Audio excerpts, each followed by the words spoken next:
Today, I'm going to show you how to use Lichess and your Chessnut Move to study master games. Now, I've already done a video on how to study master games, so you might want to check that out before checking this one out. However, if you've already seen that one, or you just want to know what I'm doing today, let's go. First, we are going to go over to Lichess. So here we are on Lichess, and what you want to do is you actually want to go up to Learn, and you want to go to Study.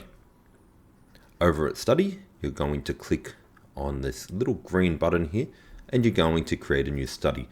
Now, obviously, you got your name, and the visibility is very important because this is where you share your study with other people. So if you do not want to share it with other people, simply change it to invite only. Then, when you're ready, click Start, and you'll be given an option to paste in some games. Now, you could paste the game in here, or if you haven't got a game ready yet, you can always just go to a new board and you can actually move the pieces yourself. So if you've got the annotations in a book, you can follow along in the book and you can set up your PGN file like that. Now, I've already gone ahead and made a study for this video, and I've got a master game already posted in. I have put the lines for each move on here, and I'll show you why when we get to playing over the board. One more thing that we're going to do before we go over to the board though, is we're going to go to our game and we're going to click the little settings icon, and then we are going to change our analysis mode, which is normally on normal analysis, over to interactive lesson. We're going to save the chapter, and now what this will do is when we make our move, black will make their move, we'll make our move, and black will make their move, and that way we only have to play through one side when we're playing on the board. And it's just that easy to set up. So we can always go and add in new chapters if we want, but I've already got a game ready to go, and I'm sure you want to see how it works. So let's go over to the board. Here we are at the board, and we need to get everything set up. So we'll turn on our Chessnut Move and we'll connect the app. And once we've connected the app, we'll just go to Online Match and we'll go to Lichess. So once we're in Lichess, let's go to Study. And we can go to, I made it a private study, so we'll go to my private study, and I've called this study test. I'll go to test. Now, the Lichess will tell Chessnut Move where all the pieces need to go, so it will start setting up the board. So we'll wait for it to finish setting up the board.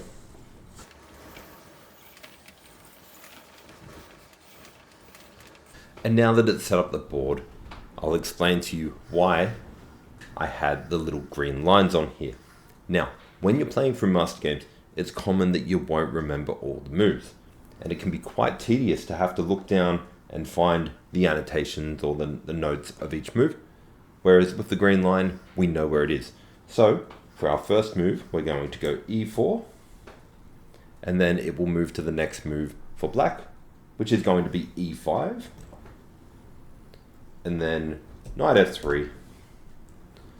Knight c6. And we can play through the whole game in one go without having to fiddle around looking at notes. We've got it nice and easy on our device, ready to go. And let's just quickly play through the game one time.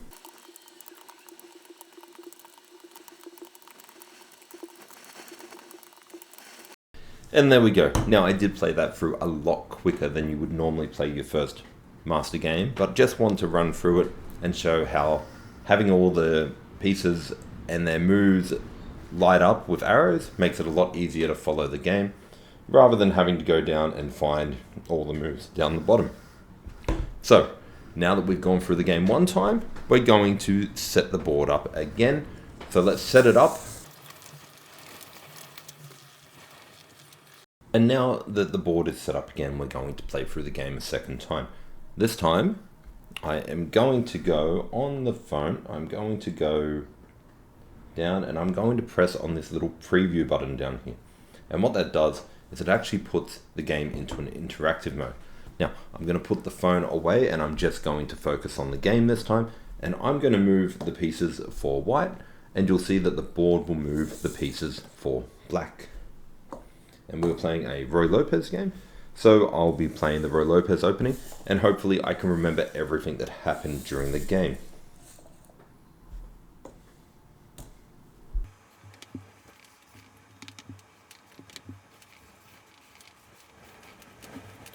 Now there is one move in there which I did kind of find a bit not in my style.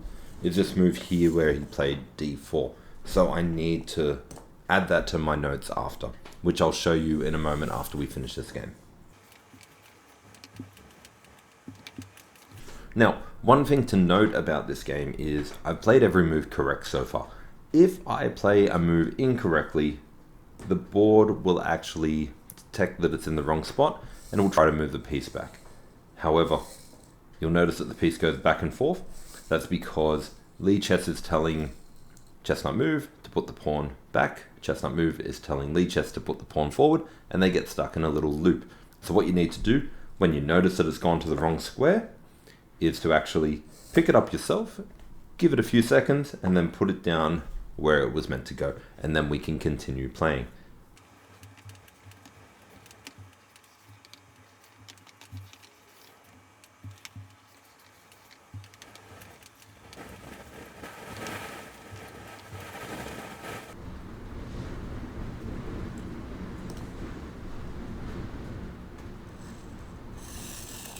Okay, so I've made a mistake on one of the moves, so let's see if I can find the correct move.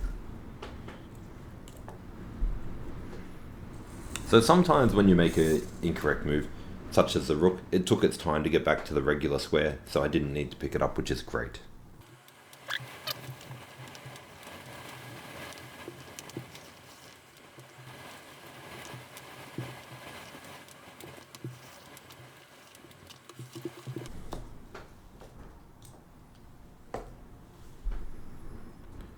And there you go, the game has been completed. So that's a great way to study your master games and have that time to think about your moves. But you don't have to do it in the interactive mode. You can do it, you can do it in the regular mode where we were just going through and manually doing the pieces and moving, and then do it in the interactive mode. I actually recommend doing both, and that way you do get to play through your opponent's moves as well and take that time there.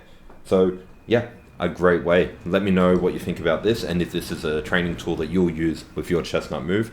But let's get back to the computer and let's now go through how we can make notes on our games. Okay, and we are back in front of the computer.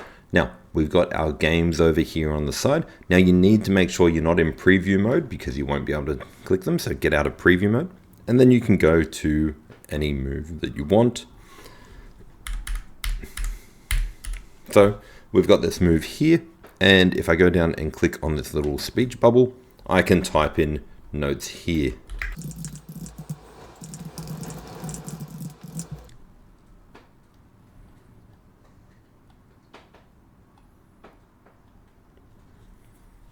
And you can put in different moves that you want to sort of explore the game a little bit more. And this is something where I'm going to have to go back and look at this d4 move and see how I feel about it, see what other options we have.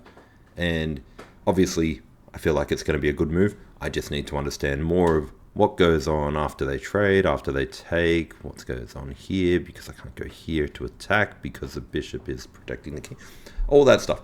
So I'm not going to do that on video now, but it's just ideas that I have in there. So I'm going to clear this off, and their move was d6 next, so I'm going to put that back on there in case I want to play through this game again in the future. And yes, you can go through different moves. And then we've got h3 here. So we'll go back a move, we'll put in the knight move that we want to do anyway, and then we'll push here, and we'll see, is this really much of a concern? And we can look this up later. So this is how you take notes on games.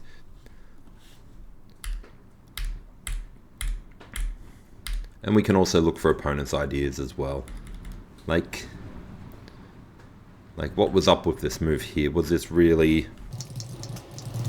And we can kind of look into this move later to see what exactly Black's mindset was here of moving this queen here. And we can play through the game more. And that's how we can leave notes in here. Now, up here in the chapter, I've only got one chapter. And like I said in my other video, you want to be doing 1 to 2 master games per day. So I plan to fill this chapter up with mostly Bobby Fischer games, but other masters as well who play the Roy Lopez. And just get a feel for the game over and over. And I reckon after I've got a full study of this, which is 64 different chapters, I think I'm going to have a fair idea about the opening. We can only hope. And there you have it. That is how we study master games on the Chessnut Move. Let me know in the comments below, will you be using this training feature as a part of your chess improvement journey? And of course, if you like this video, feel free to hit subscribe, maybe like it, maybe even leave a comment saying hello. And other than that, I will see you next time.